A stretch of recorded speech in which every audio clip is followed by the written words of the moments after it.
Today, I have Tidjani with me to help us through today's topic. Hi, and good afternoon to you, Tidjani. Hi, thank you, Kazim. Thank you very much for having me. It's a great pleasure to be here. So usually we'll like to start things with an introduction. Tidjani, can you tell us a little bit more about yourself and what you do? Sure. My name is Tidjani Belmansour. I'm a cloud architect working for a consulting company based in Canada named Cofomo. I'm also a Microsoft Azure MVP and the co-organizer of the Azure Quebec community. It's our user group in Quebec City for Azure technology. Membership to our community is free. You have the URL on the screen. Thanks, Kazim, for sharing. So if you want to join us, it will be our pleasure. And you have also my contact information. So Twitter is the best way to reach me. I also had the great pleasure to be the author of 2 chapters in the book 97 Things Every Cloud Engineer Should Know by O'Reilly Edition. So if you're looking for great advice or want to become a cloud engineer, I highly recommend that you check out this book. Yeah, thank you very much, Tidjani, for that introduction. So let's dig into today's topic proper now, providing PAAS services on Azure Arc. But before we start to talk about the PAAS services, I don't want us to jump the guns now, for the benefit of those listening who are new to Azure or who are new to Azure Arc. So Tidjani, can you help us with an overview of what Azure Arc is? Certainly, yes. Well, Azure Arc is the foundation of Microsoft's hybrid and multi-cloud strategy. What does it mean is that using Azure Arc, we can run some Azure services on any Kubernetes cluster and anywhere. This includes, of course, cloud platforms such as Azure, AWS, Google Cloud, but also on-premises or at the edge. Azure Arc then acts as a central control plane for managing and operating these clusters. For that matter, Kubernetes is playing a crucial role in Azure Arc by becoming the infrastructure foundation of running the managed services such as databases, machine learning, and now application services, which is our topic for today. So Microsoft is leveraging Kubernetes to abstract the low-level foundation to run platform services in a reliable manner. So to give you an overview of what Azure Arc brings as benefits, just imagine this, okay? Using Azure Arc, we can deploy our application to Azure as, for example, to Azure Cloud as the main side, and to AWS as a backup side, and also to our on-premises data center. For example, if we have data that we can't get out of our data center for various reasons, it may be regulatory reason, compliance, etc.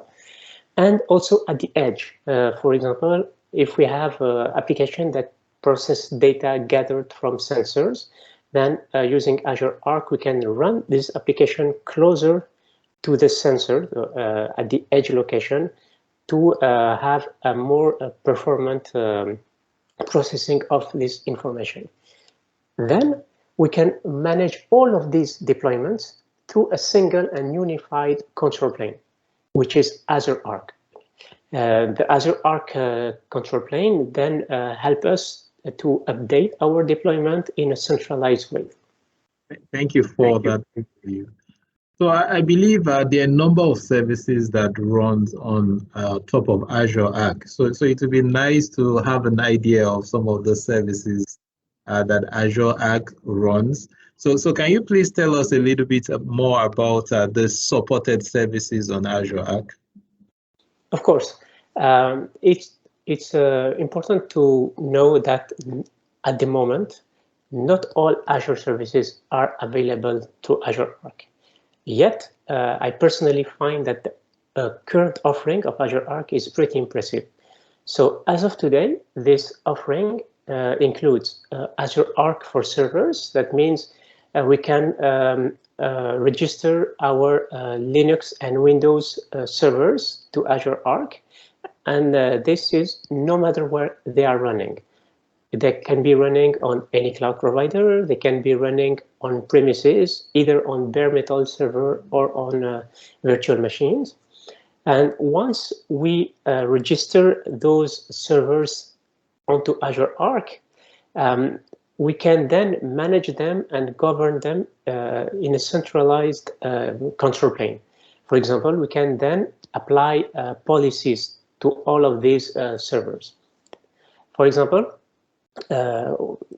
we can, using Azure Arc to manage our servers, we have the ability to roll out a consistent password policy to all servers and no matter where they are deployed. Okay, so our policy, even if we define it using Azure policies, we can deploy it to servers that are running, for example, on AWS or even on premises. So this is the first offering, which is Azure Arc for servers, and which is GA, so generally available since March 2021. We also have a second offering, which is Azure Arc enabled Kubernetes, which allows registering Kubernetes cluster with Azure Arc and manage them using, for example, GitOps-based deployment mechanism.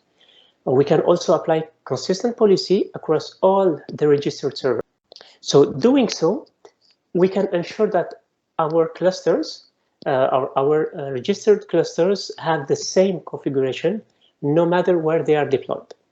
So Azure Arc enabled Kubernetes is the second offering and is also GA since March 2021. At the Ignite 21 conference in March this year, Microsoft also announced the addition of Azure Machine Learning Service to the Azure Arc enabled data services.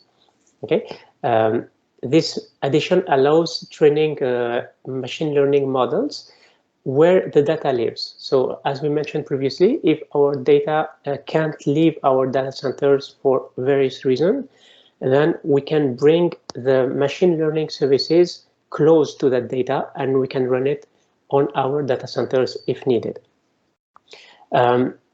Speaking of Azure Arc enabled data services, this offering includes data services, Microsoft data services like SQL database, SQL managed instance, and PostgreSQL, for example. So if we are using this database as a service offering on Azure, we using Azure Arc enabled data services, we can easily bring those services at any location that we are actually. So if we want to run them on AWS, we can do that. If we want to run them on premises, we can do that too.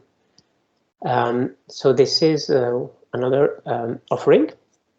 And finally, at the Build conference this year, back in May, Microsoft made another great announcement to the Azure Arc family. And this announcement is the Azure Application Services. What does it mean? So these application services includes the app services. So for example, web apps. It includes functions, logic apps, event grid, and API management. Okay. So for me personally, this was a logical next step to the Azure Arc evolution, but one that I was eagerly waiting for. Okay.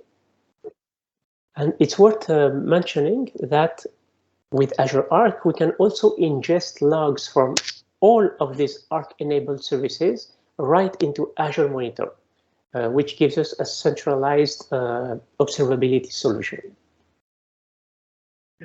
Okay, Thank you very much for that run through of services that we have running on Azure Arc. So you just mentioned now that the app services is something that is recently been added, right, to Yes. run on Azure Arc. So I want to check, how is running app service on Azure Arc different from running it on Azure? Is there any difference to this? Can you walk us through what the differences are? Yes, sure. And that's a great question. Actually, there are two separate views. The developer or two separate perspectives. The developer perspective and the operation perspective. Okay, so from the developer perspective, the only visible difference is when we create our application service. So let's say we create a web app. Okay, so usually when we create a web app, either through the Azure portal or the Azure CLI, we specify a target region where we want that web app to be deployed to. It can be East US, Canada Central, West Europe, or else. Okay. The only difference from developer perspective is that instead of picking an Azure region, we will pick an Azure Arc Kubernetes cluster. Okay, so it's we are not deploying our application or our app service to Azure. Instead, we are deploying it to an Arc-enabled Kubernetes cluster. And once we do that, we can see that there are new pods that are created on our cluster for that web app. Okay. Now, from an operation perspective, the running application services on Azure Arc is a three-step process. The first step consists of registering the Kubernetes cluster with Azure Arc. This will be the cluster on which we will be deploying our application services. The second step is installing application services on the registered clusters. Okay, this can be done easily through extensions. There are extensions for that.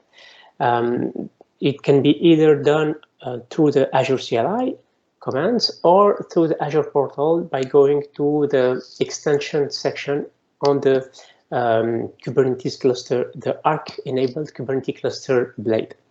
And what are these extensions? If you remember, we mentioned previously that application services means that we have app services, functions, logic apps. So this is the first extension to enable all of these three services. We have another extension to enable Event Grid, and a third one to enable API management. So we can mix and match which extension we want to enable. So this is the second step. The third step is to create a custom location as the target to deploy resources to the cluster.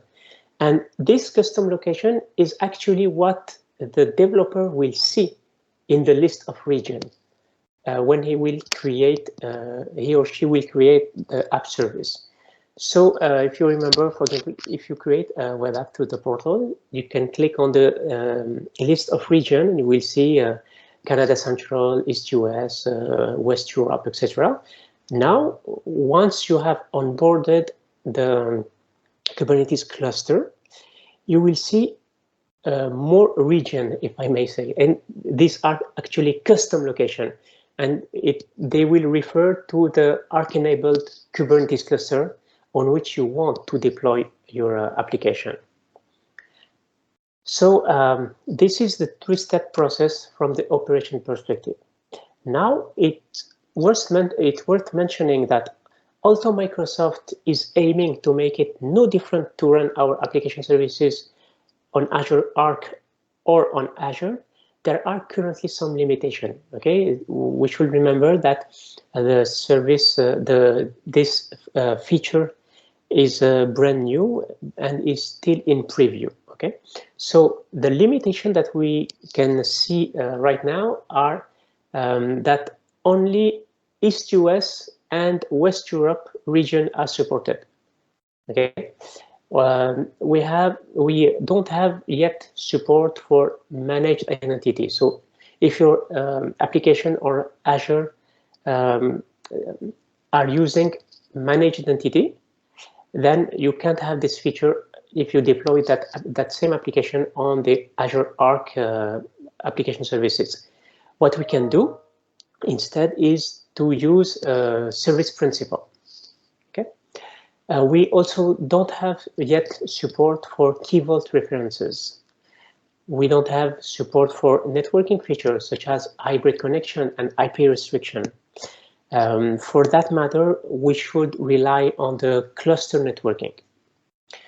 And we also don't have yet support for Windows applications. So if we create a web app, we must create a Linux web app and not a Windows web app for the moment. And generally speaking, once we create our web app on the Arc-enabled Kubernetes cluster, and we go to the portal, to the blade of that web app, if a feature is not supported, then its corresponding entry on the blade will be grayed out. So for some of us or some of the customers now that are in Africa or that would like to choose the South African region, for now we just have to wait, right?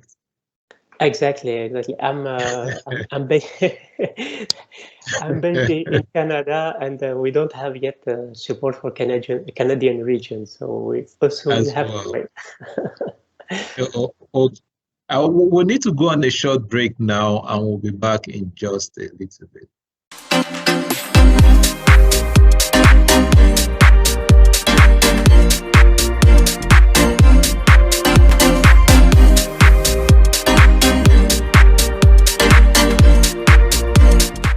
Right, so you're welcome back. It's still the Tech Talk Wednesday with me, Kazim, and I've still got Tidjani on the show with me to run us through today's topic.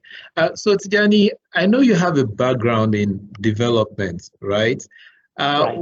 Yes, why pay attention to Azure Arc if your background is in development? That's an excellent question, and thank you for asking. um, well, actually, Azure Arc, from what we discussed earlier, may sound more that it's targeted toward IT pros rather than developers. However, from a development perspective, Azure Arc still offers awesome benefits.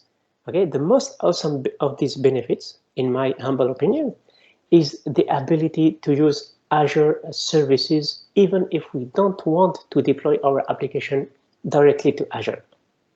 Okay, and these services, as we mentioned, includes data services, includes application services, machine learning services. So this is great for us as a developer, as we don't need to focus on the underlying infrastructure, even if we are not on Azure. So that's because for those of us that played with Azure and the PAAS services on Azure, it's fun to have to just issue a command or a few clicks on a portal to have a web server, for example, for the web apps. We don't have to install IIS, spin up a Windows virtual machine, etc. So this is great for us as a developers. But if we are not running on Azure, then we may feel that we lose this feature. So Azure Arc services bring us this feature wherever we are, okay? And this is great. Another great benefit of Azure Arc is the ability to unify the development and architectural model. So many customers fear that by adopting Azure PaaS offering, they might be vendor locked in to Microsoft, to AWS, or wherever. So they don't want to be tied to a specific vendor because they choose a specific offering. So there are exit strategies that we can set to avoid or at least handle such situations. But the availability of Azure services anywhere, even outside of Azure and through Azure Arc, is certainly a great feature to loosen that issue. Yes, thank you for that, Tidjani. I want to ask for those listening that would want to learn a little bit more on Azure Arc now, what resources you have for them.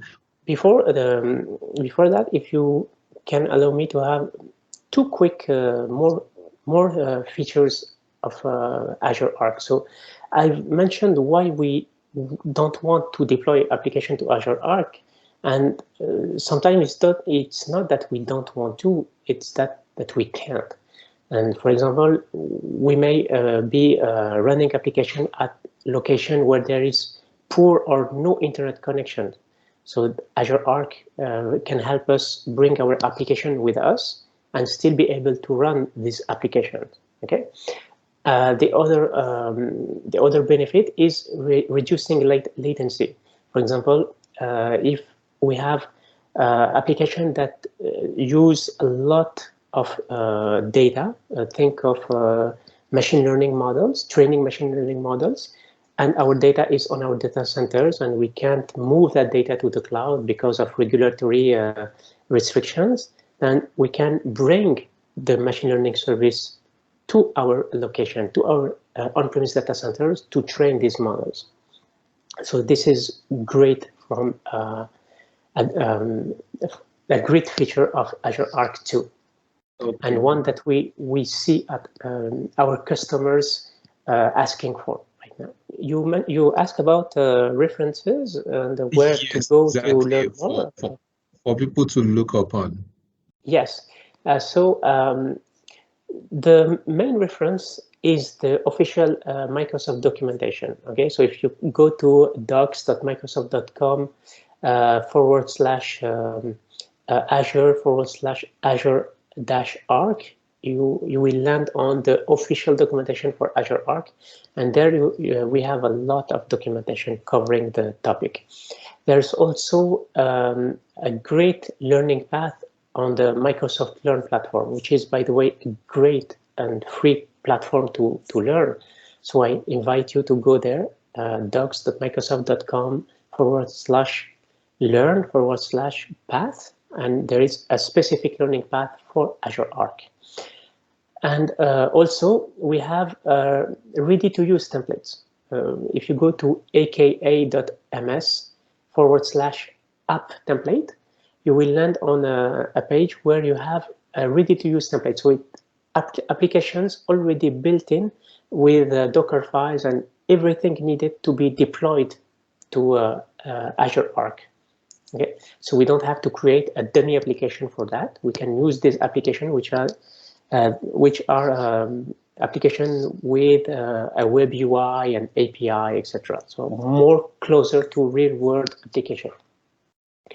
And of course, the World Wide Web is a vast territory of learning. So for example, if you go to YouTube or Pluralsight or else, you will find a lot of tutorial, a lot of videos. Thank you very much, Tidjani, for joining us on the Tech Talk show today. Although while we started the show, while sharing your slide, I saw there was a portion of your slide that read 79 things that a cloud engineer should know. But I guess today, time won't permit us to look at that. So maybe we could talk about that some more in another episode. So wrapping up, is there any last words from you that you'd like to share before we say bye-bye on the show today? Yes, two actually. The first one is go check out Azure Arc because even if you are not an IT pro or you are a developer like me, it has great benefit for us. It's really an interesting service and an awesome offering. Okay. The second one is thank you very much for having me, Kazim. It was a great pleasure to be here, and if you want, we can do it again. Of course. So So you've heard it from Tidjani on the Tech Talk show today. So remember, you can have a rewatch of this episode and the previous episode on YouTube. So it's the Tech Talk Wednesday on YouTube and across the other social media channels as well. So from myself now and Tidjani and our host Fumi, it's bye-bye from us, and let's continue to stay safe, and let's do this again another time. Bye-bye. Bye. Thank you very much, Tidjani.